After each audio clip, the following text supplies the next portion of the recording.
దేవునికి మహిమ కలుగునుగాక. ప్రియులారా,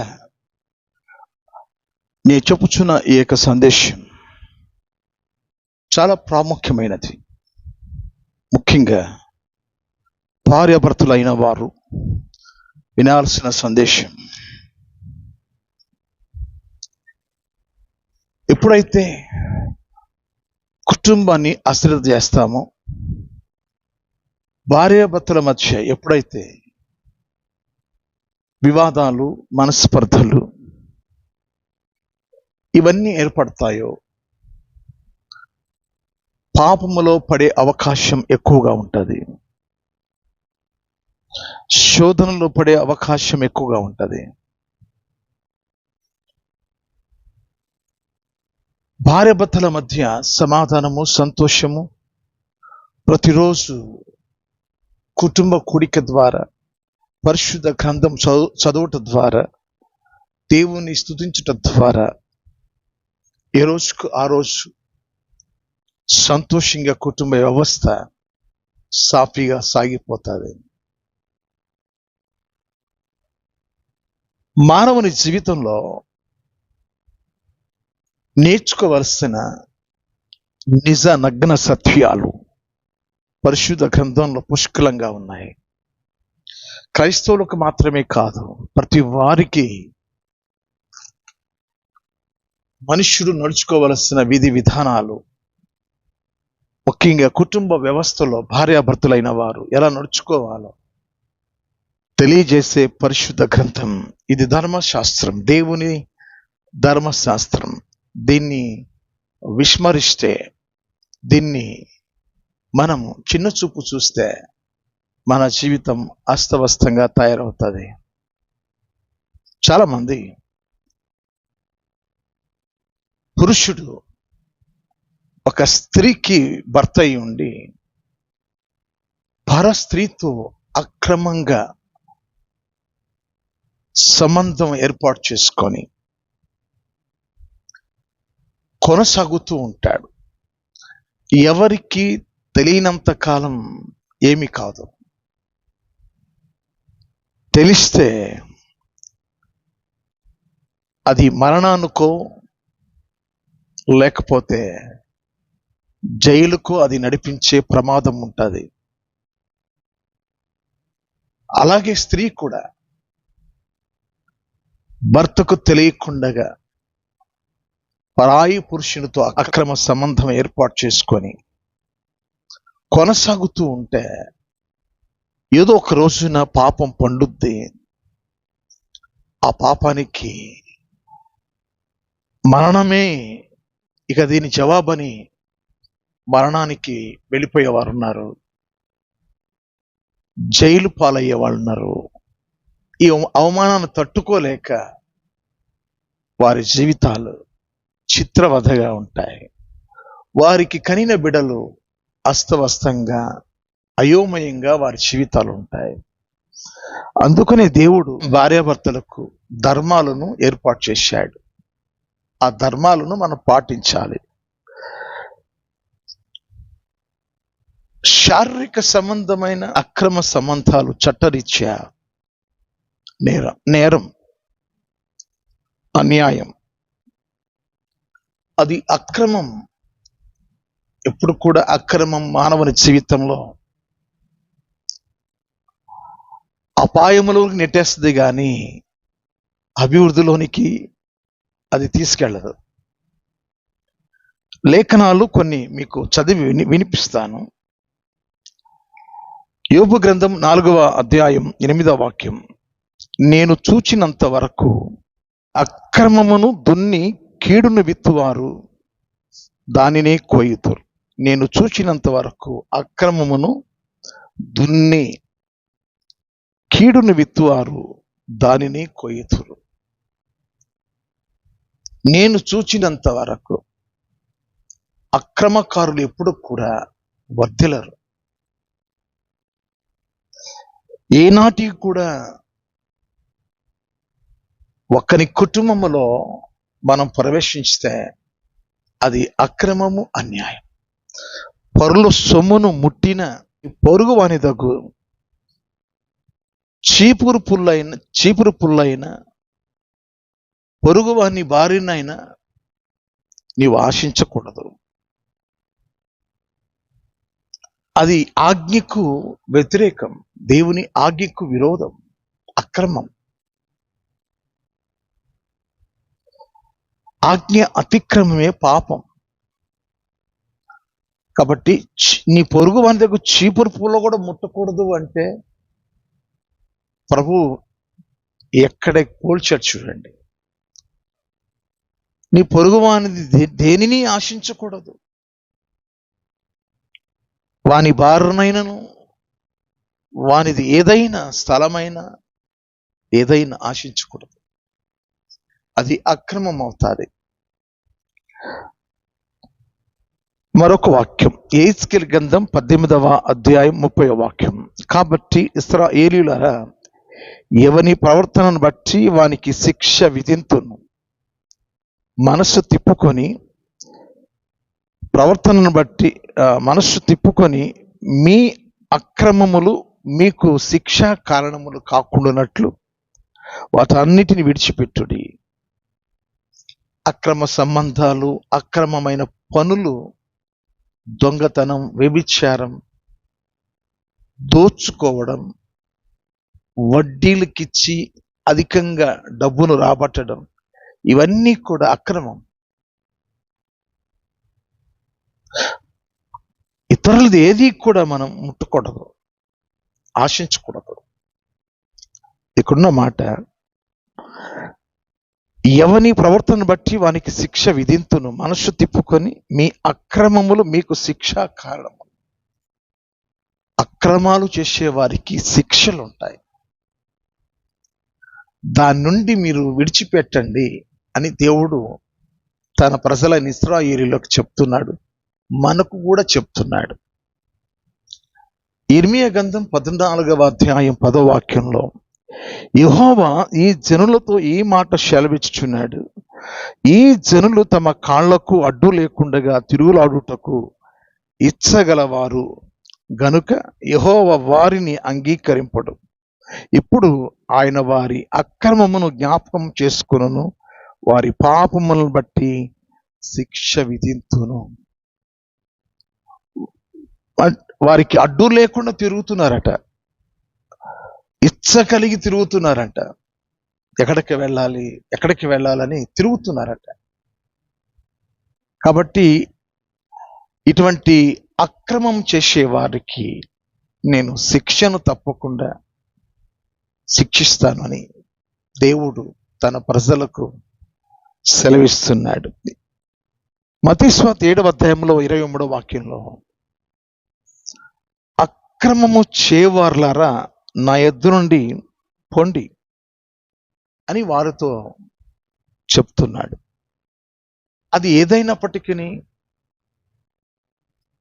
అక్రమము ఎప్పుడైతే విస్తరిస్తుందో ప్రేమ చల్లారిపోతుంది. అక్రమాలు, అన్యాయాలు మానవుని జీవితానికి మరణాన్ని చూపిస్తుంది, లేకపోతే బతికితే జైలుకి వెళ్ళాల్సి వస్తుంది. అక్రమాలు, అన్యాయాలు ఎక్కడ తలపెట్టకూడదు, చేయకూడదు. రోమీయులకు రాసిన పత్రిక 6వ అధ్యాయం 19వ వాక్యంలో, మీ శరీర బలహీనతను బట్టి మనుష్య రీతిగా మాట్లాడుచున్నాను. ఏమనగా, అక్రమము చేయుటకై అపవిత్రతకును అక్రమమునకును మీ అవయములను దాసులుగా ఎలాగూ అప్పగించుతురో అలాగే పరిశుద్ధత కలుగుటకై ఇప్పుడు మీ అవయములను నీతికి దాసులుగా అప్పగించండి. కాబట్టి పౌలు గారు రోమా సంఘానికి ఉత్తరం రాస్తూ అపవిత్రతకు, అక్రమాలకు మీ అవయాలను ఒకప్పుడు అప్పగించారు, దాన్ని ఇప్పుడు విసర్జించి ఇప్పుడు మీరు పరిశుద్ధత కలుగుటకై నీతికి మీరు దాసులుగా ఉండండి, మీ అవయాలను నీతికి అప్పగించండి అని హెచ్చరిక. నా ప్రియమైన దేవుని పిల్లలారా, సరిదిద్దుకోవడానికి, సరిచేసుకోవడానికి మన జీవితాల్లో ఎన్నో అవకాశాలు దేవుడు సెలవిస్తూ ఉంటాడు. స్కూళ్ళలో టీచర్స్ మనకు ఈ అక్రమాల గురించి, అన్యాయాల గురించి బోధిస్తూనే ఉంటారు మనం విద్యార్థి దశలో ఉన్నప్పుడు. ఆ తర్వాత మనకంటే పెద్దవారు మనల్ని హెచ్చరిక చేస్తూనే ఉంటారు. మనం క్రైస్తవులమైతే దేవుని సేవకులు వాక్యము ద్వారా ఒకవేళ మనం అక్రమములు, అన్యాయములు ఉంటే హెచ్చరిక చేస్తూ ఉంటారు. అన్యాయస్తులు దేవుని రాజ్యానికి వారసులు కానేరరు అని వాక్యం చెప్తుంది. ఎక్కడ అక్రమ సంబంధాలు కానీ, అన్యాయాలు కానీ మనము చేయకూడదు. జరిగిన ఒక విషయాన్ని మీ ముందుకు తీసుకొస్తాను ప్రియులారా. తెలంగాణ రాష్ట్రంలో జరిగిన విషయం. సిద్దిపేట జిల్లా జగత్వేపూర్కు చెందిన భార్యాభర్తలు స్వామి, జ్యోతి. ఈ స్వామి గారు క్యాబ్ డ్రైవర్, అంటే ఈయన డ్రైవింగ్ చేస్తారు. ఈయనకి కూతురు, కుమారుడు, ఈ దంపతులకు ఒక కుమార్తె, కుమారుడు కలిగారు. వారికి అక్కడ సంపాదన చాలకపోవడం చేత హైదరాబాద్కి వెళ్ళడం జరిగింది. చక్కగా సాఫీగా అక్కడ సంపాదన, వారికున్న కారును క్యాబ్ డ్రైవర్గా ఎక్కడికి ఫోన్ చేస్తే అక్కడికి వెళ్ళి వాళ్ళని డ్రాప్ చేయడం, వెళ్ళడం, రావడం. ఓ రోజంతా కూడా ఈ స్వామి గారు కుటుంబాన్ని చక్కగా పోషించుకుంటున్నాడు. ఇక్కడ జ్యోతి అనే ఆ అమ్మాయి తను చదువుతున్న ఆ కాలంలోనే క్లాస్మేట్, తనకు సీనియర్, వాళ్ళకి అప్పుడు పరిచయాలు ఏర్పడ్డాయి. పెళ్ళైనా కూడా మళ్ళీ అది కొనసాగుతూ వచ్చింది. చాలామంది పాత స్నేహాలు పెళ్ళైన తర్వాత కూడా తవ్వుకుంటూ ఉంటారు. ఎందుకంటే కుటుంబంలో భార్యాభర్తల మధ్య సరైన సాంగత్యం, సరైన సంబంధం ఇవన్నీ లేకపోతే వెనకటి పాపాలను జ్ఞాపకం చేసుకుంటారు, వెనకటి స్నేహాలు జ్ఞాపకం చేసుకుంటారు స్త్రీ పురుషులు. ఈ జ్యోతి తన క్లాస్మేట్ నవీన్,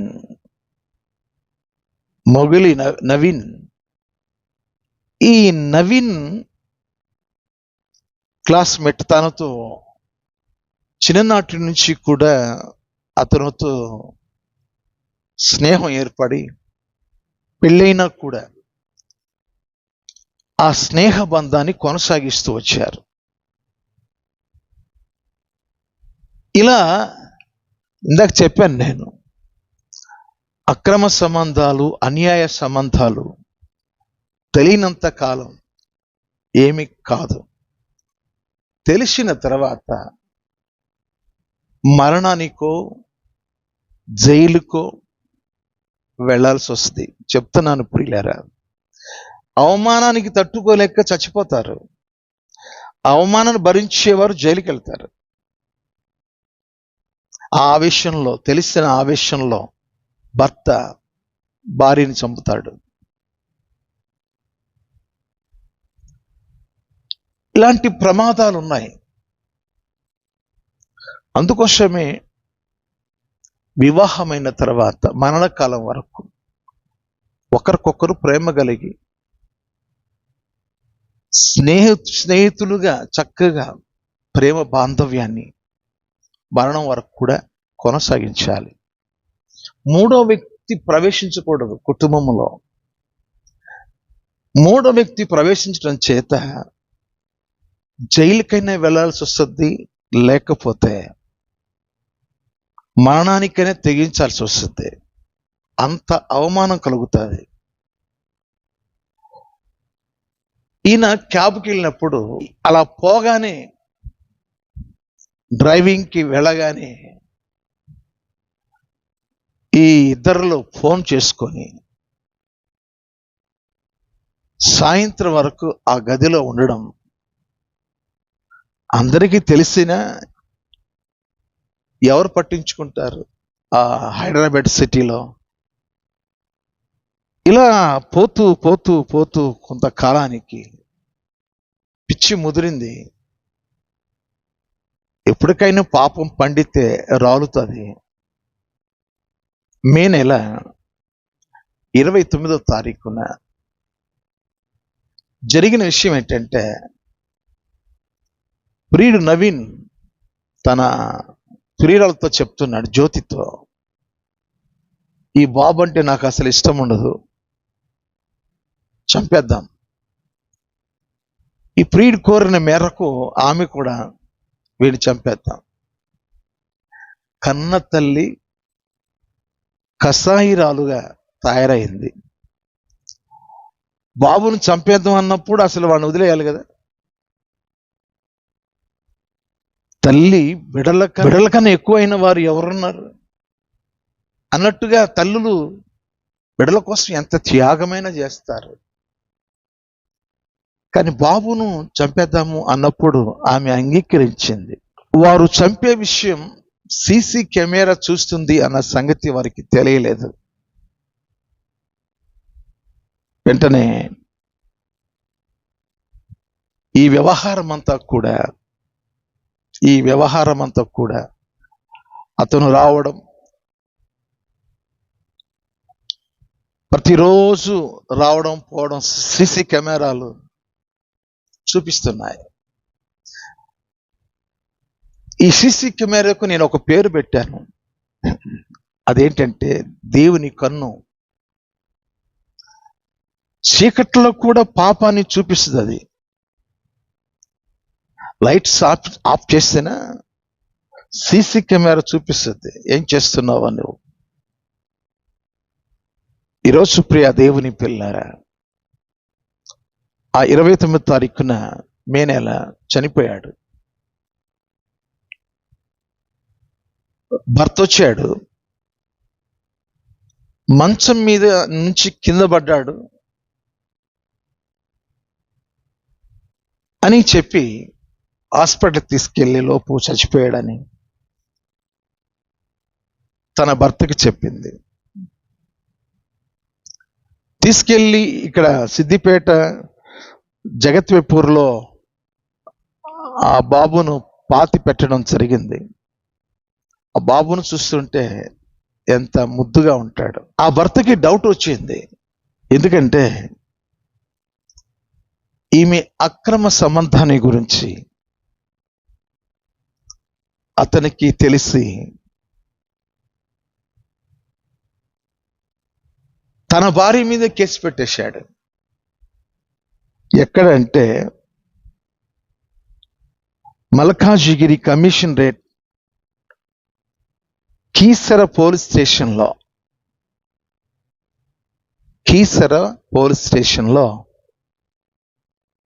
కేసు పెట్టడం జరిగింది.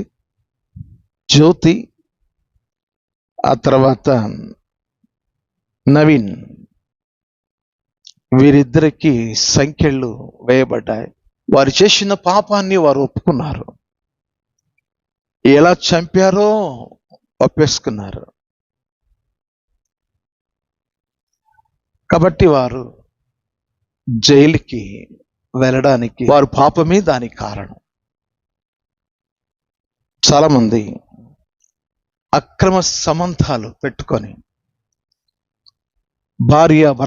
భర్త భార్యకు నమ్మక ద్రోహం చేసుకుంటూ నామకార్థ క్రైస్తవులు కూడా నేటి కాలంలో వ్యభిచార కార్యాలు చేస్తూ తామేదో నీతిమంతులంగా ప్రదర్శనలు చేస్తూ నేటి కాలంలో దేవునికి అవమానం కలిగిస్తున్నారు. ఇందును బట్టే కదా అన్య జనులలో నా నామము దూషింపబడుచున్నది. క్రైస్తవులలో క్రీస్తు ప్రేమను చూపగలగాలి. పరాయి పురుషునితో భార్య, పరాయి స్త్రీతో భర్త అక్రమ సంబంధాలు ఎంతకాలం కొనసాగిస్తారు? ఎంతకాలం? కొంతకాలమే. పాపం పండే రోజు ఒక రోజు వస్తుంది. ఆ రోజు బైబిల్ చెప్తుంది, సామెతల గ్రంథం 14వ అధ్యాయం 34 వచనం, పాపము ప్రజలకు అవమానము కలుగును. అందరి ఎదుట అవమానం కలిగే ఆ రోజున బతికెందుకని చచ్చిపోయిన వారు చాలా మంది ఉన్నారు.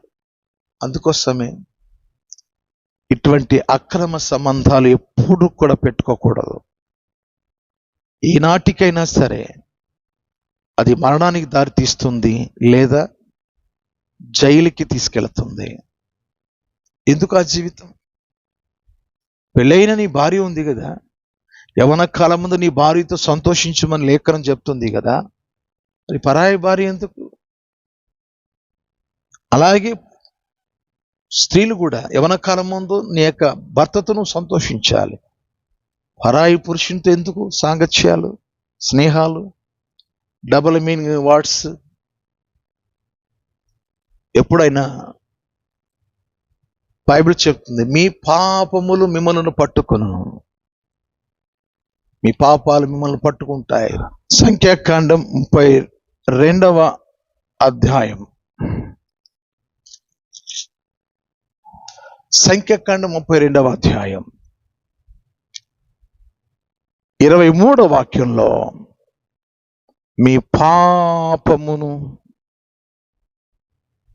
మిమ్మల్ని పట్టుకొనును, మీ పాపం మిమ్మల్ని పట్టుకొనును. సంఖ్యాకాండం 32వ అధ్యాయం 23వ వాక్యం. యోబు గ్రంథం 24వ అధ్యాయం 19వ వాక్యంలో, పాతాళము పాపము చేసిన వారిని పట్టుకొనును, చివరికి మలమల మాడే అగ్నిగుండంలో పడిపోవడమే. వ్యభిచరించవద్దు అని ధర్మశాస్త్రములో ఆజ్ఞ ఉంది.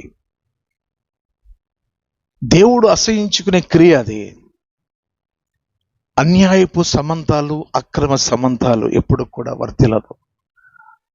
అతిక్రమమును దాచిపెట్టేవాడు వర్ధిల్లడు, వాటిని ఒప్పుకొని విడిచిపెట్టేవాడు కనికరం పొందు. ఈరోజు ఒకవేళ మీరు వాక్యం విని మీరు సరిదిద్దుకుంటే అటువంటి అక్రమ సంబంధాలు ఇక ఎప్పుడు కూడా నేను పెట్టుకోను, అలాంటి అక్రమ సంబంధాలు ఇక నేను చేయనని ఒకవేళ దేవుని సన్నిధిలో ఒప్పుకుంటే మీకు ఒక మంచి మాట చెప్తాను.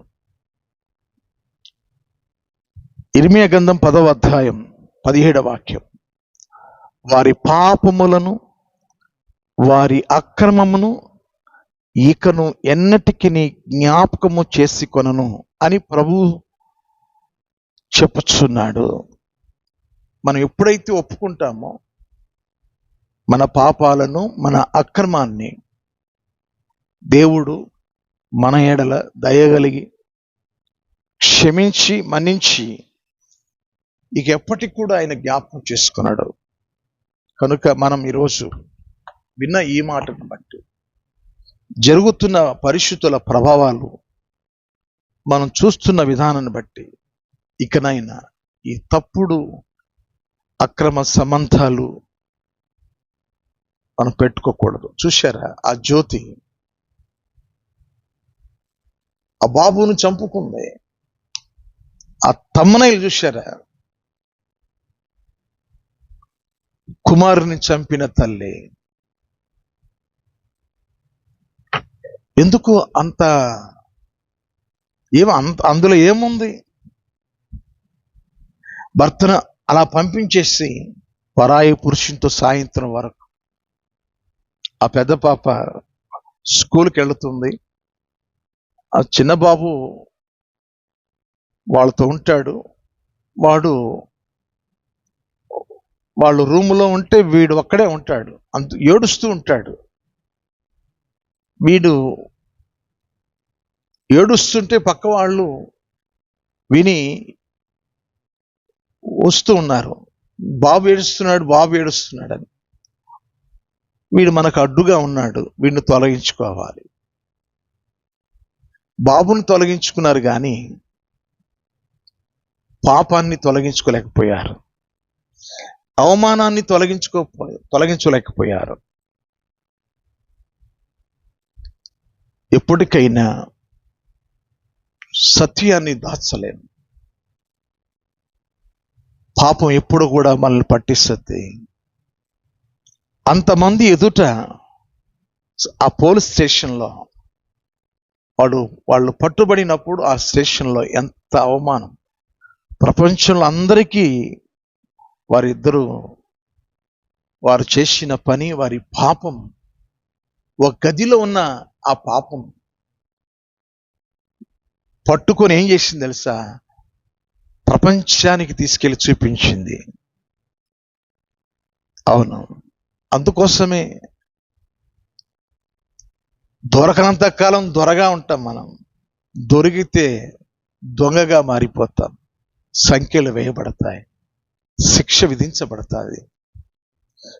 ఏ కొండ చాటున లేకపోతే ఏ బండ చాటున లేకపోతే ఏ ఊరికి వెళ్ళినా పాపం చేసేవాడు దాగలేడు. దేవుడు తప్పకుండా శిక్షిస్తాడు. పాపం చేసేవానికి శిక్ష ఉంటుంది. పాపము వలన వచ్చే జీతం మరణం.